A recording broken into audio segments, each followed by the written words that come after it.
Hi, I'm Dr. Beena Joseph, pediatrician here at Open Door, White River location, and with me is Ashley Keim, our pediatric nurse practitioner here. We just wanted to spend a few minutes talking to you all about the COVID vaccine. I know there's a lot of questions out there about the vaccine. I got the vaccine from the hospital, the Pfizer vaccine, mainly to protect myself and my family, but also for our patients that we see here in the office that are at risk, that are preemies maybe, or that have chronic medical conditions. So I vaccinated a lot for my patients as well. And Ashley could add to what her experience was with it.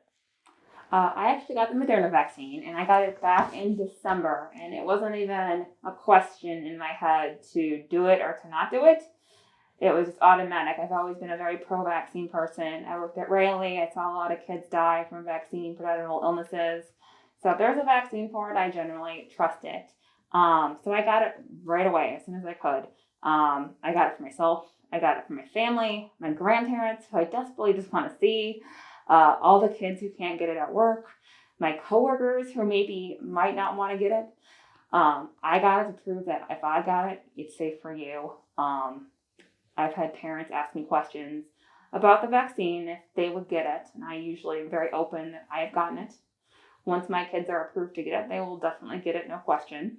Um, I know right now they're doing clinical trials for under 16, but starting March 31st in Indiana, anybody 16 up can sign up to get the vaccine. Don't be nervous if it takes about a month to get in. It is completely worth it. That moment of relaxation, that moment of happiness when you get the vaccine and you feel like this is finally going to be maybe over at some point is overwhelming. We hear a lot of bad stuff on the media, mostly because no one promotes the good stuff. You know, people get vaccines, you hear about all these crazy reactions. We've seen all these reactions before with every other vaccine. We just don't talk about it anymore. So people post on the internet their bad experiences. They never post their good experiences with the vaccine. So I wish everyone posts more of the good experiences because they really do far outnumber the bad experiences. The actual effects of an adverse vaccine reaction is less than 1%. Much less than 1%. I think it's like, So 40 million people have been already vaccinated, yeah. 44 million, I think, as of this last week. So that gives you a lot of numbers to trust that there's a lot of people that have gotten it. Usually they have said that chances for an allergic reaction to the vaccine is about maybe 2 to 5 people per million. So that's really not really a significant amount of people that get allergic reactions. Some people have asked, can I die from COVID vaccine? And even those numbers, even during the clinical trials, was really not comparable. It was just as the same amount as people who did not get the vaccine. So there was no correlation between that as well. So I think you can trust the numbers now. We've had 44 million people, and there's not been a significant amount of reactions. And the children that are going to be tested now are from 6 months to 12 years of age. We have some data that we've seen from the Pfizer vaccine that started vaccinating at 16 years and above.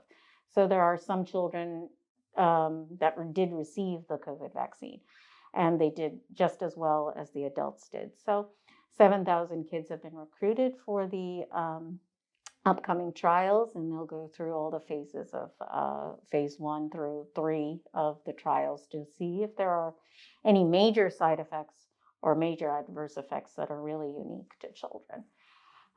So I think the main takeaway is that please try to trust the vaccine, and we encourage everybody to get vaccinated if you are eligible to get the vaccine. So talking to your primary care provider if you have any major allergic reactions to multiple medications maybe, or substances that are in the vaccine, that you should talk to your provider and get their advice. Most probably is that you are eligible to get the vaccine. There's only a very small group of patients that cannot get the vaccine, especially people who have some kind of immunodeficiency or in cancer treatments and things like that. So there's a really small number of people that really cannot get the vaccine. As a parent and provider, I highly recommend the vaccine. I trust science in everything that I do. I know how vaccines are researched. Everyone thinks this was fast-tracked. The bureaucracy and the red tape is the worst part. The science is really not as long as it takes most people think. So I fully trust how it was developed. I trust science. I trust it for my family. I trust it for my patients. And I trust it for myself.